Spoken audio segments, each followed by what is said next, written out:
Good morning, folks. We're doing this live style this morning so you can get a bit more insight into what goes into the morning news. We're starting at spaceweathernews.com, and as always, if you haven't clicked What is Space Weather, you can become an expert in about 1 hour. Let's start now. Last 48 hours of our star in 193 angstroms and 131. Really doesn't matter which wavelengths I've got up there right now because the Earth-facing disk is relatively calm. We do have the southern coronal hole there, which you can see coming in mostly just here on 193.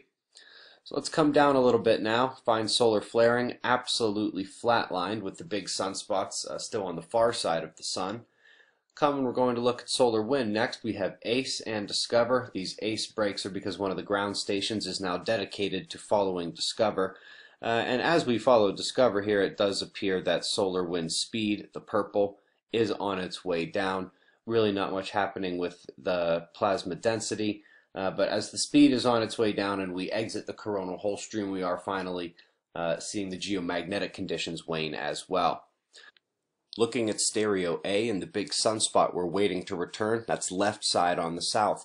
For a bit of perspective, as we take a look from Earth's orbit, we see one bright group arch over the limb and then another one coming just this morning.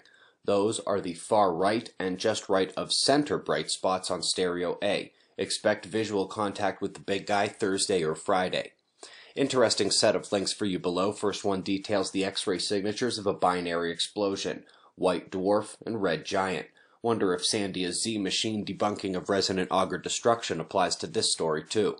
The global climate report for August is out, and you know the drill. The one with the blue is the real data, and I have also put the one up here that has been white and red washed and sent to the media. The one where blue cold disappears is the only one you will see on the internet this week. Quickly peeking in on the hurricane models, apart from the Northeast Caribbean taking a pounding now, these storms are forecast to just tease the U.S. coastline. It is indeed our forecast that if we get increased space weather activity when the sunspot returns, that it favors more westward tracks into the U.S. coastline. We watch the European model first. This one is the GFS. Alright folks, we are over next at earth.nullschool.net. What we're going to do is we're going to see how to use this wonderful tool down here. It's all about the Earth button down in the bottom left. It is how you can change the projection, which is basically the view, how you're looking at the map here. I do like P because it basically puts the entire world on a nice little rectangle. The overlays, you've got wind, temperature, relative humidity, sea level pressure. I would go through and check these out.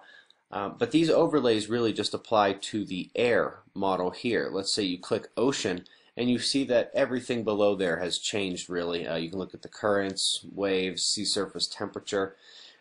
The chem up there, that is where we have the carbon monoxide and the plant food overlays, which I like to do so much. Particulates, this is where we get the dust and the less than 1, 2.5, and 10 micron particulate matter. The air models are pretty good. This is where you go up through the atmosphere surface and then the different HPA levels. If you don't know, the lower the HPA, the higher up in the atmosphere we are. 10 is all the way up in the stratosphere, where of course you can see that the southern polar vortex is breaking as we are approaching the equinox, and some of the flows up at this altitude are starting to start in the north, which is one of the things that we were pointing out in our polar vortex special just yesterday. We are waiting for the earthly effects of that southern coronal hole, and we're waiting for visual contact with the big sunspot for round 2 of his facing Earth. We will do this all again tomorrow, right here, but right now at 6 a.m. in the new Valley of the Sun. Eyes open, no fear. Be safe, everyone.